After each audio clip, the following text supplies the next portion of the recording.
stock market in Russia rising after it partially reopened for limited trading this morning. This after closing down for nearly a month, its longest shutdown since the fall of the Soviet Union.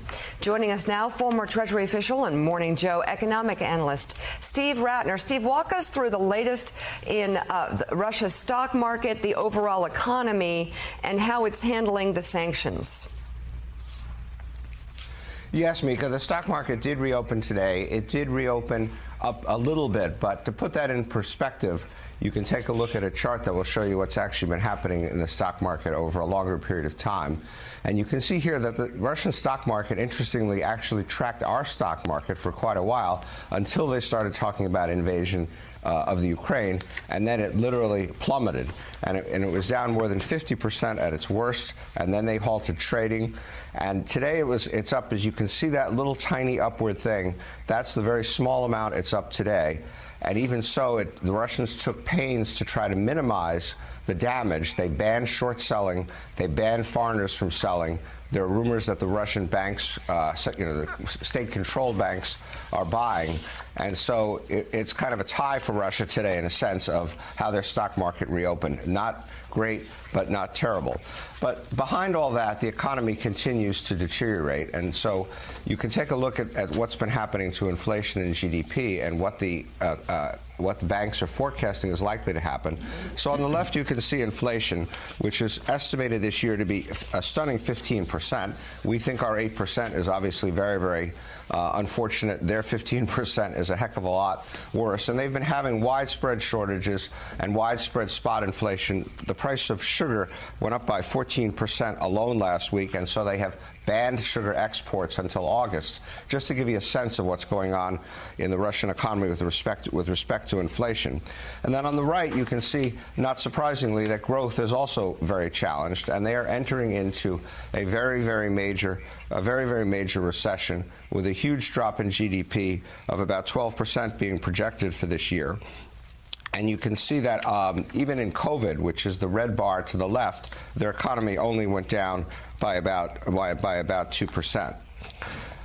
But the question, though, is how bad an effect is this likely to have on Russia, all of the sanctions that we've put on? And the answer is we have not put on the full array of sanctions that could be put on. And the reason for that is simply because Russia is a major exporter of a lot of things that the West needs. Obviously, you've heard a lot about oil and gas. That is the turquoise bar, the turquoise pie chart to your left. But they also export a number of commodities that are central to things that get made outside of Russia. For example, they're the world's largest exporter of palladium. 40% of the palladium comes from Russia. You may say, what's so important about palladium? Palladium is used in the catalytic converters that go into cars that allow them to comply with emissions requirements. Without that, you have a hard time making catalytic converters and a hard time, therefore, making cars.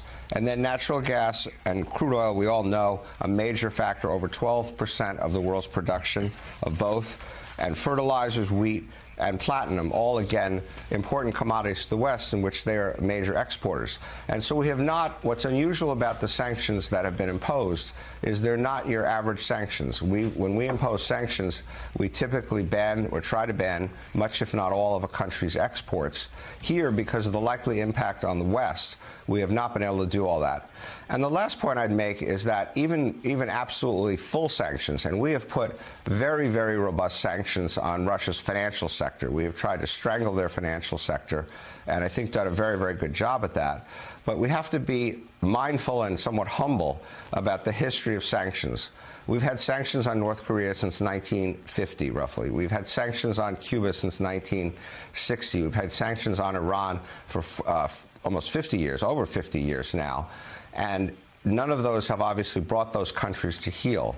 The record of countries being able to withstand even the toughest sanctions is not a completely successful one from the standpoint of the West and putting on those sanctions, and especially in a situation like this, where we're not putting sanctions on all, or at the moment, really, any of their exports for the reasons that I outlined.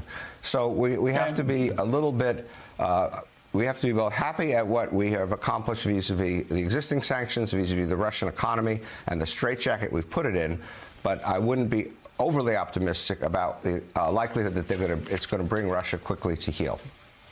Well, and also, of course, China, India, other major economies outside of the West still willing to trade with Russia. I'm curious, a bigger question that has to do much more with the United States than Russia has to do with our dependence on countries like China and Russia for critical needs. I remember Jeff Immelt about a decade ago saying because of turbulence on the global stage, he expected that all of the offshoring would be reducing it and would be building more things in the United States. We saw a need for that during COVID. We found ourselves time and time again dependent on China and other countries for medical supplies, for masks, even for medication, for pills. I'm wondering, Steve, is there a growing sense of a need to stop depending on these totalitarian countries for vital goods and services that we need in the United States? Yes, so that's an important point. There's certainly, in the wake of what went on with China and the trade conflicts we've had with China over the last few years, there has been increasing talk about deglobalization and about rearranging supply lines in order to, it's almost a national security issue if you think about it that way, in order to be able to have at home and make at home the kinds of things that we need. There are really two issues with that we need to be mindful of. One, the reason why all this globalization occurred was because trade in general is a good thing for economies. It reduces prices for consumers. When we import lower cost goods from China rather than making it at home with higher cost labor and higher costs in general for that matter, we're increasing costs to consumers. And so the natural evolution of trade is to find the lowest source of supply. And when you don't, prices go up for consumers, and we have to be mindful of that. There has been some pulling back, but also let's be realistic. We import massive amounts of things from China and other places, things that may not be critical goods. 90% of our toys come from China and so on. And then the second point I'd make on this issue is that there are certain materials and certain raw materials that we need that either don't exist here at all. For example, neon gas. You may think neon gas, why do we care about neon gas? 90% of neon gas comes from Ukraine, actually. And you need neon gas in order to make semiconductors, and those are the famous chips that we've heard so much about over the last year or so. And so there are some things we can replace at great costs or at significant costs. There are other things we're not going to be able to replace very easily at all. And so it is a problem going forward. The lesson learned from this experience is that we are, as a world, somewhat dependent on totalitarian countries for what we need. All right, Steve Rattner, thank you very much. Still ahead, we've got a lot to cover with the crisis in Ukraine and the emergency summit, NATO summit. Highlights, though, from another marathon session in front of senators for Judge Ketanji Brown Jackson. A big day yesterday here in Washington. Morning Joe is coming right back. Hey, thanks so much for watching our YouTube channel. You can follow up on today's top stories and breaking news, or catch up on your favorite MSNBC shows all in one place. Download the NBC News app today.